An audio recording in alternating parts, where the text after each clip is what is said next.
ഏറ്റവും പ്രാർത്ഥിക കർത്താവായ ദൈവമേ, ഈ ആരാധ്യമായ സമയത്ത് അല്പവിശ്വാസികളെ ആന്തരിക ബോധ്യം നൽകി നീ അനുഗ്രഹിക്കണമേ.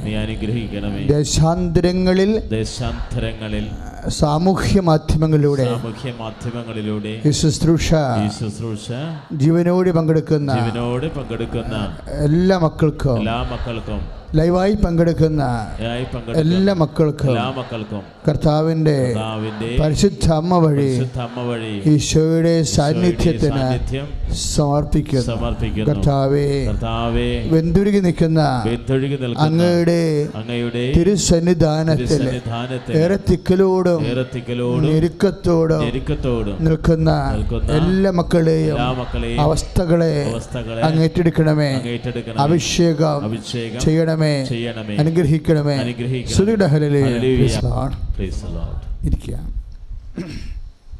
പരിശുദ്ധ പരമദിവ്യകാരുണ്യത്തിന് ആരാധനയും സ്തുതിയും പുകഴ്ചയും ഉണ്ടായിരിക്കട്ടെ. പരിശുദ്ധ പരമദിവ്യകാരുണ്യത്തിന് ആരാധനയും സ്തുതിയും പുകഴ്ചയും ഉണ്ടായിരിക്കട്ടെ.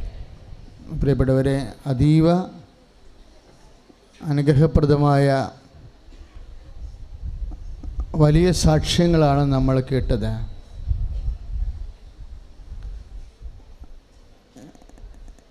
ഈ സാക്ഷ്യങ്ങൾ കേട്ടപ്പോഴൊക്കെ ഞാൻ പ്രാർത്ഥനാപൂർവ്വം ഇതെല്ലാം ശ്രദ്ധിച്ചുകൊണ്ട് അകത്തിരുന്ന് പ്രാർത്ഥന കൂടുകയായിരുന്നു, മുറിയുടെ അകത്ത്. അപ്പോൾ ഒന്ന് രണ്ട് സഹോദരങ്ങൾ ഒരു കാര്യം എന്നോട് പറഞ്ഞു, അല്ല സാക്ഷ്യത്തിൽ പറഞ്ഞു. എന്താ അവർ പറഞ്ഞത്? ഉടമ്പടിയിൽ വെക്കാത്ത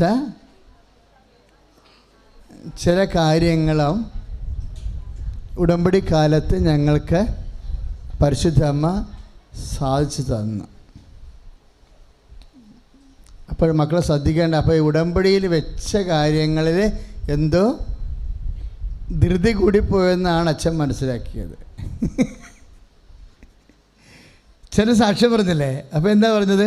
ഉടമ്പടിയിൽ വെക്കാത്ത കാര്യങ്ങളും പരിശുദ്ധ അമ്മ ഞങ്ങൾക്ക് സാധിച്ചു തന്നു എന്ന്. അപ്പോഴേ അത് എനിക്ക് പരിശുദ്ധാത്മാവിൽ വിവേചിച്ച് മനസ്സിലായത്, നമ്മൾ ധൃതി കൂടിപ്പോയി ഉടമ്പടിയിലെ കാര്യങ്ങൾ പ്ലേസ് ചെയ്തപ്പോൾ, പ്രയോറിറ്റി നിശ്ചയിക്കുന്നതിലെ മുൻഗണന നമ്മൾ നിശ്ചയിച്ചപ്പോൾ ധൃതി കൂടിപ്പോയി. അങ്ങനെയാണ് അത് സംഭവിക്കുന്നത്. എപ്പോഴും നമ്മൾ നോക്കേണ്ടത്, ഈ ഉടമ്പടി നിയോഗം വെക്കുമ്പോൾ കുറേ നേരം ഇരുന്ന് ഹരിച്ചും കുണിച്ചും കൂട്ടിയും പ്രാർത്ഥിച്ച് നോക്കണം. ഒന്നുമില്ലെങ്കിൽ ഒരു കാര്യം മക്കൾക്ക് ചെയ്യാം. എന്ത് ചെയ്യാൻ പറ്റുമെന്നറിയാവോ? എല്ലാവർക്കും ചെയ്യാൻ പറ്റുന്ന കാര്യങ്ങൾ, ഈ ചില പ്രയോറിറ്റി നിശ്ചയിക്കുമ്പോൾ നമ്മൾക്ക് ചിലപ്പോൾ പ്രമാദങ്ങൾ സംഭവിക്കും, ആശയക്കുഴപ്പങ്ങൾ സംഭവിക്കും. കാര്യം മുൻഗണന നിശ്ചയിക്കത്തില്ലേ? മുൻഗണന നിശ്ചയിക്കുമ്പോൾ നമുക്ക് ചില സമയത്ത് ഏതാണ് വലുതെന്നറിയാൻ പാടില്ലാതെ വിഷമിക്കുമ്പോൾ നിങ്ങൾ അങ്ങനെ കൺഫ്യൂഷൻ വരികയാണെങ്കിൽ നിങ്ങൾ ചെയ്യേണ്ട ഒരു എളുപ്പ വഴിയുണ്ട്. 2 ബ്ലാങ്ക് കോള കിട്ടേക്കണം. അത് അമ്മ തീരുമാനിച്ചാൽ മതി എന്ന് പറയണം. അപ്പോൾ പ്രശ്നം തീർന്നു.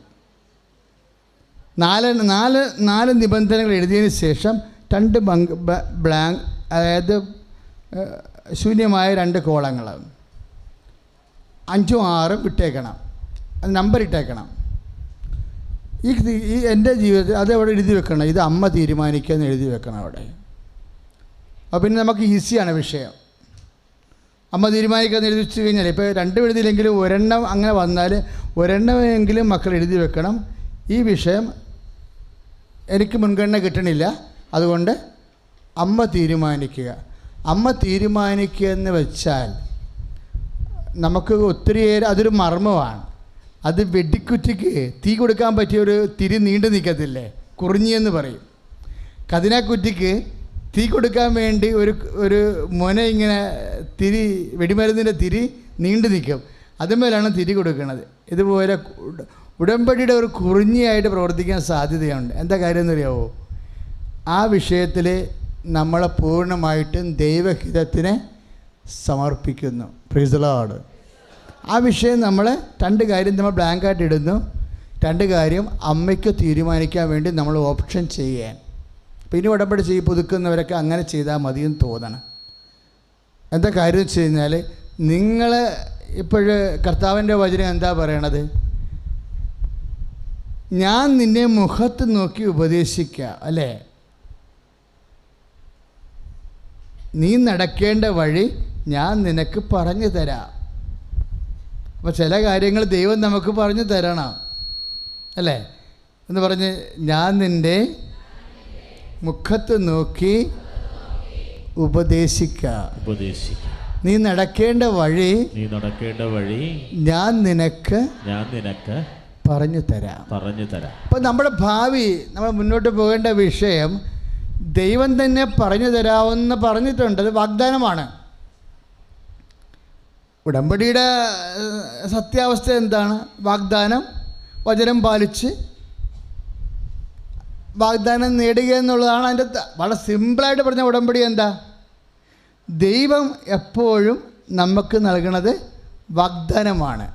വാക്കിൻ്റെ ഉള്ളിലെല്ലാം ദാനം ഇരിക്കുക. വാഗ്ദാനം എന്ന് പറഞ്ഞാൽ എന്താണ്? വാക്കിൻ്റെ ഉള്ളിലെ ദാനമാണ് വാഗ്ദാനം. ഈ വാഗ്ദാനത്തിന് സംഭവിക്കുന്നത് എന്താണ്? വാഗ്ദാനം നമ്മൾ ഒരു വിശ്വാസിയെ സംബന്ധിച്ചിടത്തോളം ഈ വാക്കിൻ്റെ ഉള്ളിലെ ദാനം നമ്മൾ എന്താണ് ചെയ്യണത്? അവകാശമാക്കുകയാണ് ചെയ്യണത്. ആധ്യാത്മിക തന്ത്രങ്ങൾ അറിയണം. ദൈവം നമുക്ക് തരണത് എന്താണ്? വാഗ്ദാനമാണ് നൽകണത്. പക്ഷേ വാഗ്ദാനം എങ്ങനെയാണ് നൽകണത്? വാക്കിൻ്റെ ഉള്ളിൽ ദാനം വെച്ചാണ് തരണത്. അതിനാണ് വാഗ്ദാനം എന്ന് പറയണത്. ദൈവത്തിൻ്റെ വാക്കിൻ്റെ ഉള്ളിലെല്ലാം, എല്ലാ വാക്കിൻ്റെ ഉള്ളിലും ദാനമുണ്ടാകും.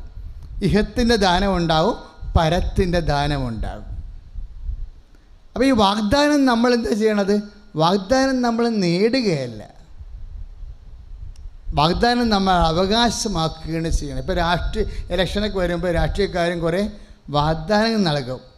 അതും ബൈബിൾ വാഗ്ദാനമായിട്ടുള്ള വ്യത്യാസം എന്ന് പറയുന്നത്, ബൈബിൾ വാക്കിൻ്റെ ഉള്ളിൽ തന്നെയാണ് ദാനം ഇരിക്കുന്നത്. അത് നമ്മൾ അവകാശമാക്കുകയാണ് ചെയ്യണത്, ഇല്ലേ? എങ്ങനെയാണ് വാക്കിൻ്റെ ഉള്ളിലെ ദാനം അവകാശമാക്കണത്? വാക്കിൻ്റെ ഉള്ളിൽ ദാനം അവകാശമാക്കുന്നത് വിശ്വാസം കൊണ്ടാണ്. Price the Lord. വാക്കിൻ്റെ ഉള്ളിലെ ദാനം അവകാശമാക്കുന്നത് എങ്ങനെയാണ്? വിശ്വാസം. അതുകൊണ്ടാണ് എബ്രാഹാം വിശ്വസിച്ചു. എബ്രാഹത്തിനല്ലേ വാഗ്ദാനം കൊടുത്തത്? അപ്പോൾ എബ്രാഹാം വിശ്വസിച്ചു. ആ വിശ്വാസം തന്നെ അവന് നീതിയായി പരിഗണിക്കപ്പെട്ടു. Praise the Lord. ഒന്ന് പറഞ്ഞേ, എബ്രാഹാം വിശ്വസിച്ചു. വിശ്വാസം തന്നെ അവന് നീതിയായി പരിഗണിക്കപ്പെട്ടു. നീതി എന്ന് പറഞ്ഞാൽ എന്താ? പുതിയ നിയമത്തിൽ പ്രൈസ് എന്ന് പറയും, വില എന്ന് പറയും. പുതിയ നിയമത്തിൽ, പഴയ നിയമത്തിൽ നീതി എന്ന് പറയുന്നതാണ് പുതിയ നിയമത്തിലെ വില. വില എന്ന് പറഞ്ഞാൽ എന്താ? നിങ്ങൾ വിലക്ക് വാങ്ങപ്പെട്ടവരാണ് എന്ന് പറഞ്ഞാൽ എന്താ? കർത്താവിൻ്റെ വിശുദ്ധമായ രക്തം കൊടുത്ത് വാങ്ങിച്ചവരാണ്. ഈശോ എന്താ ചെയ്തത്? ഈശോ പിതാവിൻ്റെ വാഗ്ദാനം നമ്മൾ നിത്യത പ്രാപിക്കാൻ വേണ്ടി വില കൊടുത്തു. അപ്പോൾ ഈശോയുടെ പങ്കപ്പാടും പീഡാനുഭവമാണ് ദൈവ തിരുസന്നിധി വിലയായി നൽകിയത്. കാരണം അവൻ്റെ തിരുരക്തത്താലാണ് നമുക്ക് നീതീകരണം ലഭിച്ചത്. കൈ അടിച്ച് കർത്താവാണ്. അവൻ കർത്താവിൽ വിശ്വസിച്ചു. ഏറ്റു പറഞ്ഞേ, അവൻ കർത്താവിൽ വിശ്വസിച്ചു. ഉൽപ്പത്തി പുസ്തകം 15:6. അവൻ കർത്താവിൽ വിശ്വസിച്ചു. അവൻ കർത്താവിൽ വിശ്വസിച്ചു. അവിടുന്ന് അത് അവന് നീതിയായി പരിഗണിച്ചു. Price the Lord. അത് തന്നെയാണ് റോമാലേഖനം 4:16. റോമ 4:16. അതിനാൽ വാഗ്ദാനം നൽകപ്പെട്ടത് വിശ്വാസത്തിൻ്റെ അടിസ്ഥാനത്തിലാണ്. Price the Lord. അതൊരു ദാനമായിരിക്കുന്നതിനും അങ്ങനെ അബ്രാഹത്തിൻ്റെ എല്ലാ സന്തതിക്കും, നിയമം ലഭിച്ച സന്തതിക്ക് മാത്രമല്ല, അബ്രാഹത്തിൻ്റെ വിശ്വാസത്തിൽ പങ്കുചേരുന്ന സന്തതിക്ക് ലഭിക്കുമെന്ന് ഉറപ്പുണ്ടാകുന്നതിന് വേണ്ടിയാണ്. ഇപ്പോൾ നിയമം ലഭിച്ച് നമുക്ക് മാത്രമല്ല, അക്രൈസ്തവർക്കും മുസ്ലിംസിനും എല്ലാം ഉടമ്പടിയുടെ ദാനം കിട്ടുന്നുണ്ട്. ഞായറാഴ്ച മുസ്ലിംസ് സാക്ഷ്യം പറഞ്ഞായിരുന്നു. ഇന്ന് ഹൈന്ദവ സഹോദരനോട് സാക്ഷ്യം പറഞ്ഞായിരുന്നു ഇല്ലേ? എന്താ കാര്യം? വാഗ്ദാനങ്ങളിൽ വിശ്വസിക്കുന്ന എല്ലാവരും എബ്രഹാത്തിൻ്റെ വിശ്വാസത്തിലാണ് പങ്കുപറ്റണത്. Praise the Lord, hallelujah. അപ്പോൾ ഈ വാഗ്ദാനം അവകാശമാക്കുന്നത് എങ്ങനെയാണ്? നമ്മുടെ വിശ്വാസം മൂലമാണ് വാഗ്ദാനം അവകാശമാക്കുന്നത്. പ്രാർത്ഥിക്കുക. കർത്താവായ ദൈവമേ, അങ്ങയുടെ വാക്കിലിരിക്കുന്ന എല്ലാ ദാനങ്ങളും അവകാശമാക്കുന്ന ആവശ്യമായ വിശ്വാസത്താൽ എന്നെ അഭിഷേകം ചെയ്യണമേ. സ്തുതിയുടെ ഹല്ലേലൂയ. ഉടമ്പടി സംഭവിക്കുന്നത് എന്താണ്?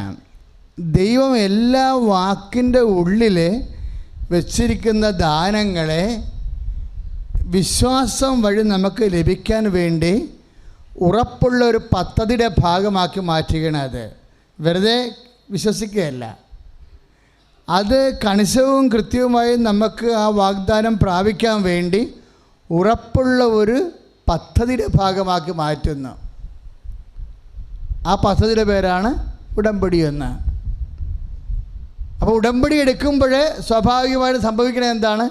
നമ്മൾ അതിൽ വിശ്വസിക്കുകയും വിശ്വസ്തത പാലിക്കുകയും ചെയ്യുന്നു.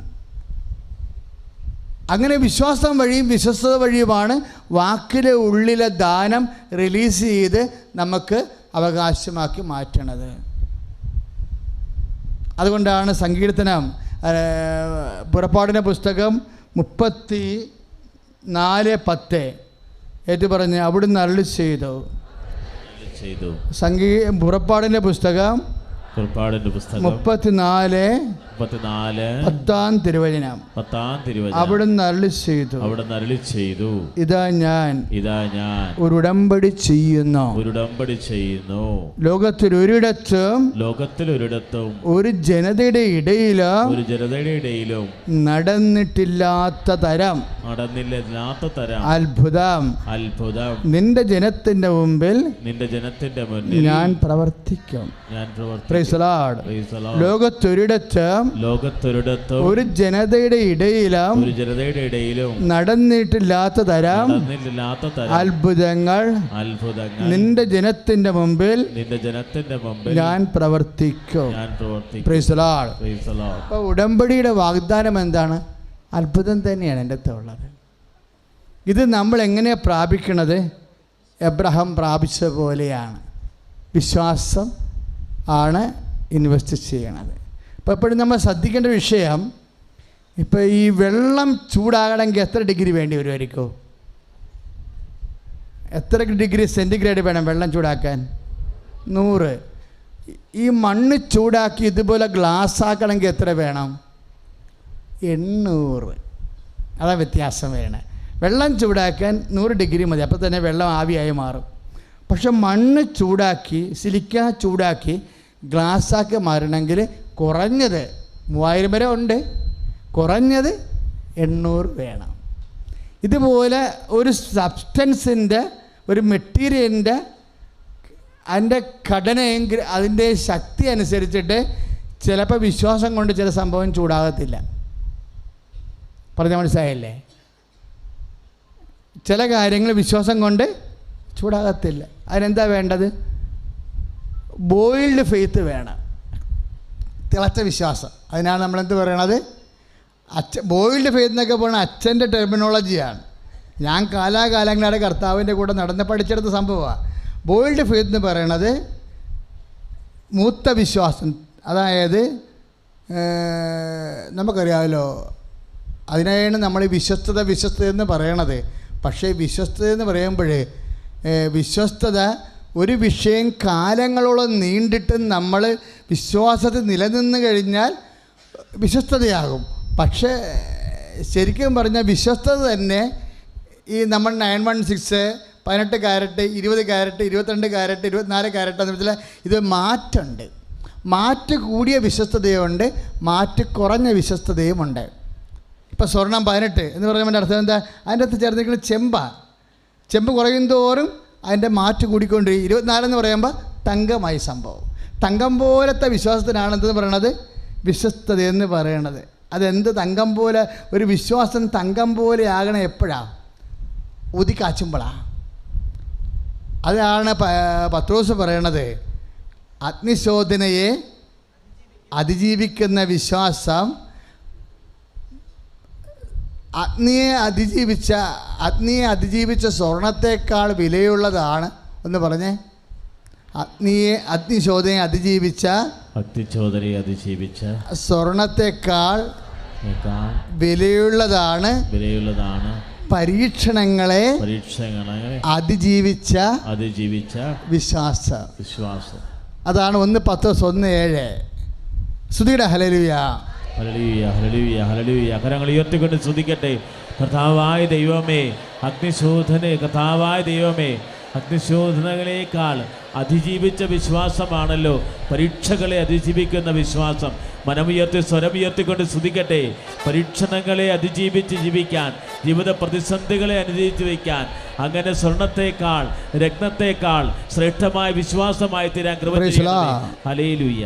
ഏറ്റു പറഞ്ഞ് 1:10-1:7. അഗ്നിശോധനയെ അതിജീവിക്കുന്ന നശ്വരമായ സ്വർണത്തേക്കാൾ വിലയേറിയതായിരിക്കും പരീക്ഷകളെ അതിജീവിക്കുന്ന നിങ്ങളുടെ വിശ്വാസം.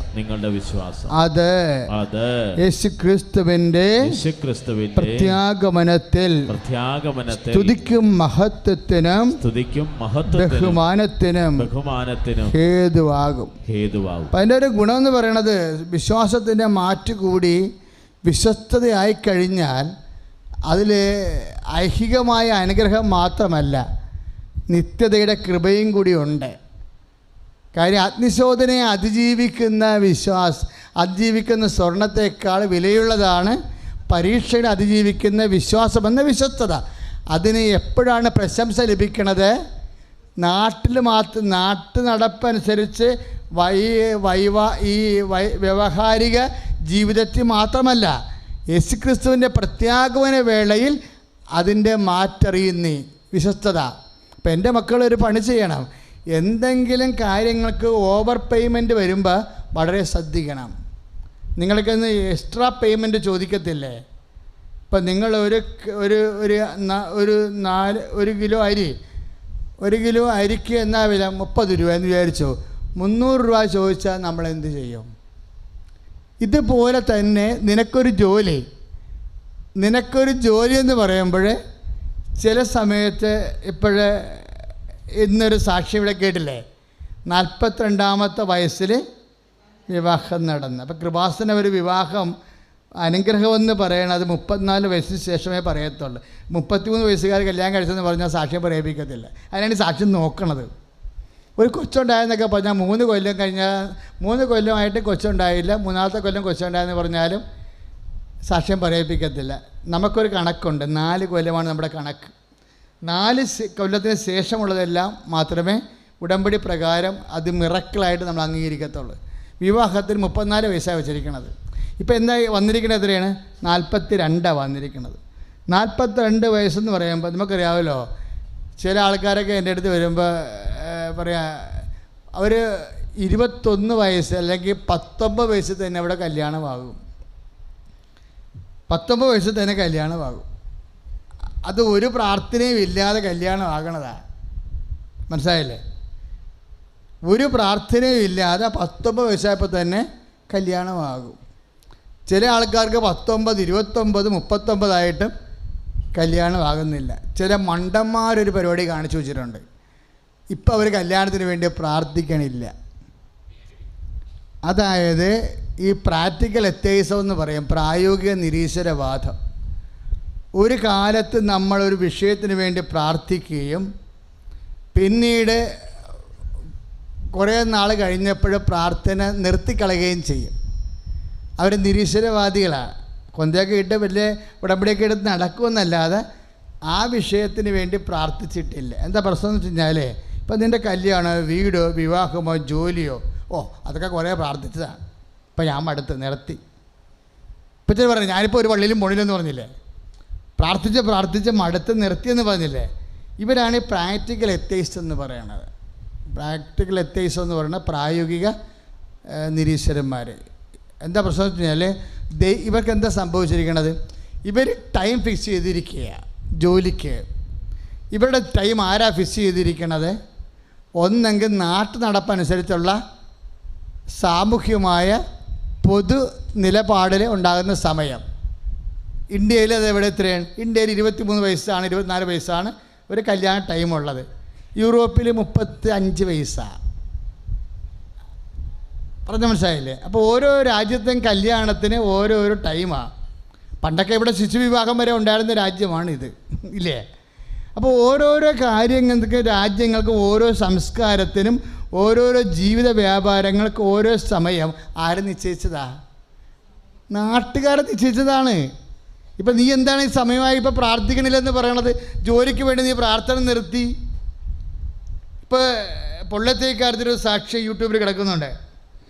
അവർ 14 PSC ടെസ്റ്റ് എഴുതി തോറ്റു, 13 എഴുതി. ഇപ്പോൾ അവർക്ക് 41 വയസ്സായി. ഇനി ടെസ്റ്റ് എഴുതാൻ പറ്റത്തില്ല.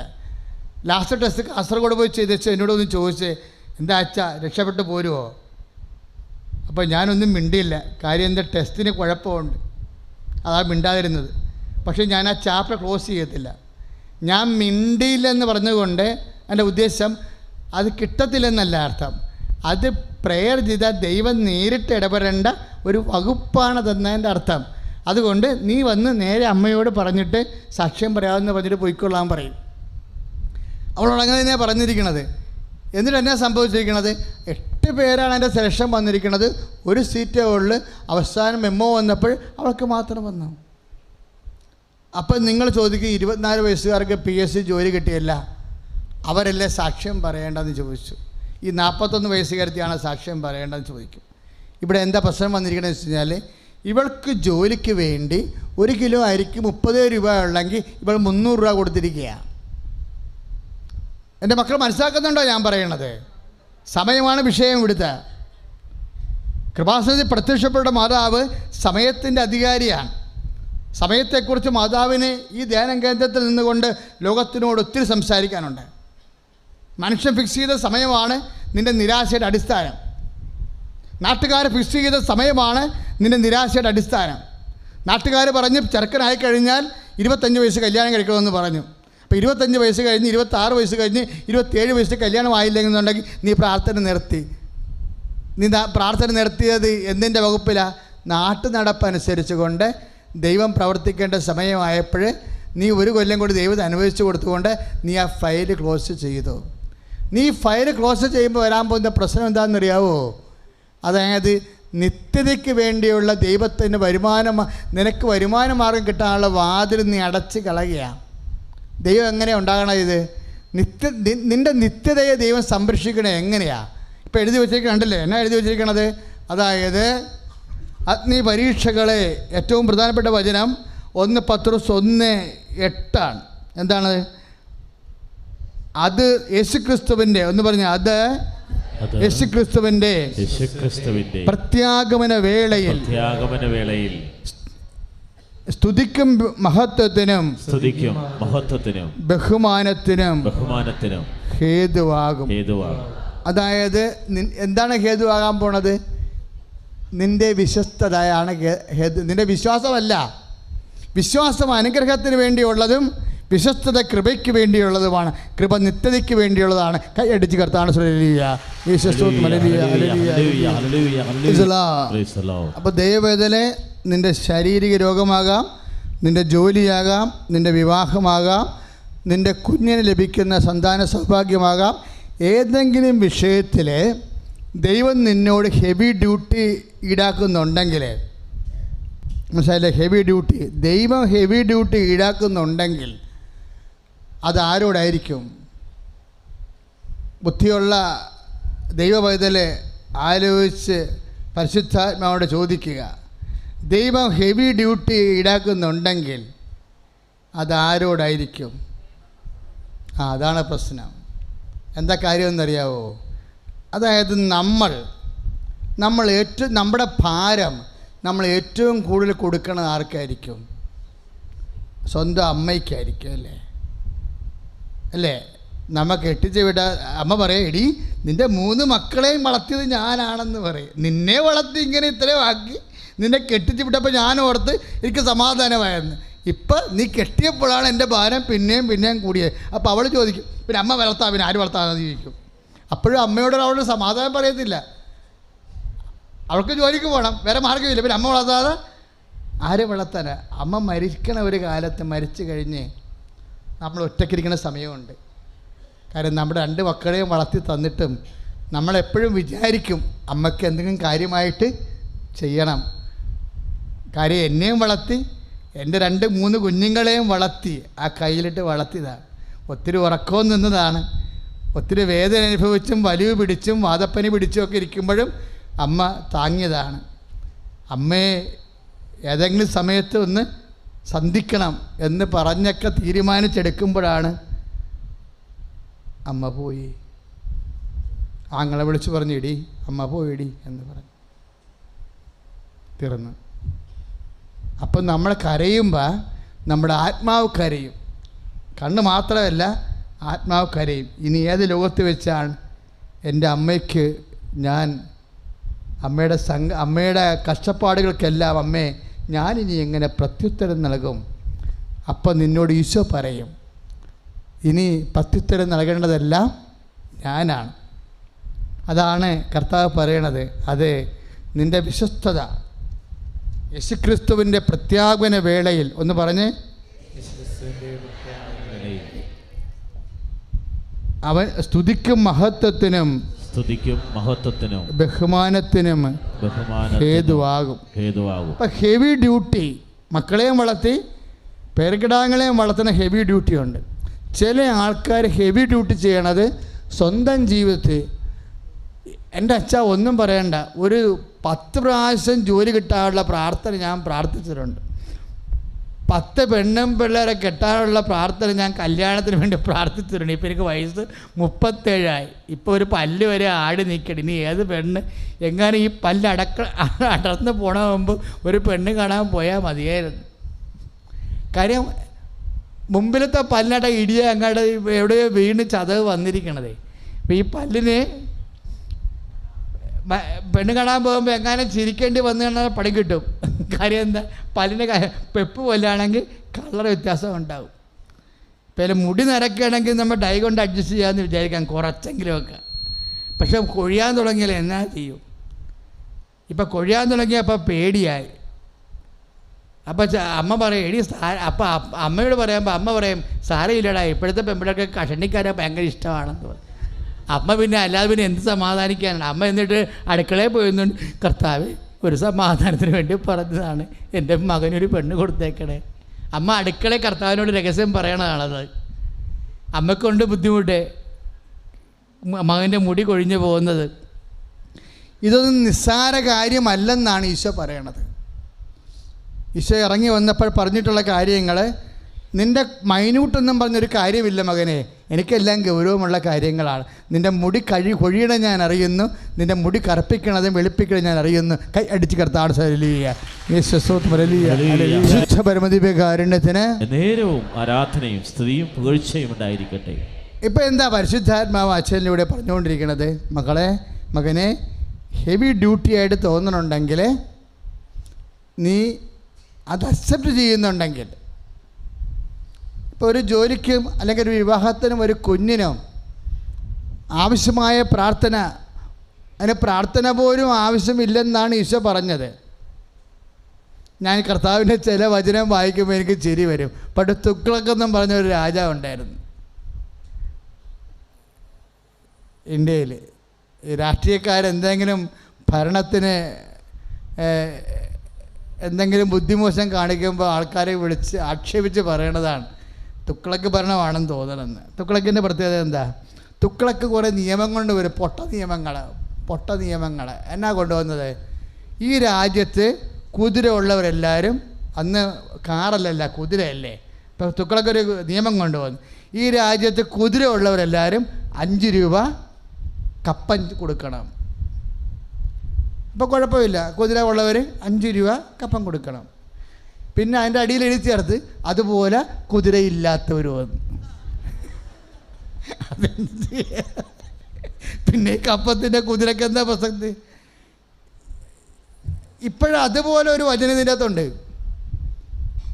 അപ്പോൾ അതാണ് നീ ദൈവത്തെ മനസ്സിലാക്കേണ്ടത്. എന്താ എഴുതിയിരിക്കണത്? ഞാൻ എല്ലാ നല്ല മനുഷ്യരുടെ മേലും മഴ പെയ്യിപ്പിക്കും, അതുപോലെ ചീത്ത മനുഷ്യരുടെ മേലും. അല്ലേ? ഞാൻ എല്ലാ നീതിമാന്മാരുടെ മേലും സൂര്യൻ ഉദിപ്പിക്കും, അതുപോലെ നീതി കെട്ടവരുടെ മേലും. 5:45 മത്തായിയുടെ സുവിശേഷം 5:45. കർത്താവാണിത് പറഞ്ഞിരിക്കണം.